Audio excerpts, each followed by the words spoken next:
నమస్తే, welcome to I news. నేను సోనియా. ప్రపంచ పర్యాటక చిత్రపటంలో దగదగ మెరిసే వజ్రంలా ఉండే దుబాయ్ ఇప్పుడు వెలవెలబోతుంది. ఎప్పుడు పర్యాటకులతో కిక్కిరిసిపోయే పామ్ జుమేరా, బుర్జ్ ఖలీఫా పరిసరాలు ఇప్పుడు నిర్మానుష్యంగా మారుతున్నాయి. ఇరాన్ జరిపిన డ్రోన్ క్షిపణి దాడులు దుబాయ్ పర్యాటక రంగాన్ని కోలుకోలేని దెబ్బతీశాయి. $1000 పలికే విలాసవంతమైన హోటల్ గదులు ఇప్పుడు కనీస ధరకే ఇస్తామన్నా ఎవరూ రావడం లేదు. అసలు దుబాయ్ టూరిజం ఎందుకు కుప్పకూలుతోంది? ఇరాన్ దాళ్ల తర్వాత పర్యాటకుల ఆలోచన విధానంలో వచ్చిన మార్పేంటి? ఇప్పుడు చూద్దాం. 3 వారాల క్రితం వరకు పామ్ జుమేరాలోని ఒక లగ్జరీ హోటల్ గది ధర రాత్రికి $600, అంటే మన కరెన్సీలో సుమారు $50,000. కానీ ఇప్పుడు అదే హోటల్ కేవలం $100కి గదులను ఆఫర్ చేస్తోంది. ఇది కేవలం ఆఫర్ కాదు, పర్యాటకులు రావడం లేదని నిరాశకు నిదర్శనం. రికార్డు స్థాయిలో నిండిపోయే హోటళ్లు ఇప్పుడు 20% ఆక్యుపెన్సీకి పడిపోయాయి. ఫిబ్రవరి 28, 2026 దుబాయ్ చరిత్రలో ఒక చీకటి రోజు.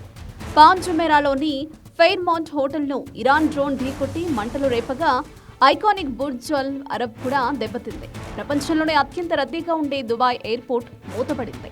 దుబాయ్ అమ్మేది కేవలం విలాసాన్ని మాత్రమే కాదు, అది అమ్మేది భద్రత అనే నమ్మకాన్ని. ప్రపంచంలో ఎక్కడ ఏ గొడవలు జరిగినా దుబాయ్లో మాత్రం మీరు సురక్షితంగా ఉంటారని ఆ నమ్మకమే దుబాయ్ టూరిజం బ్రాండ్కు ప్రాణం.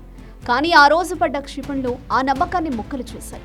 సోషల్ మీడియాలో వైరల్ అయిన పేలుళ్ల దృశ్యాలు పర్యాటకులను భయపెట్టాయి.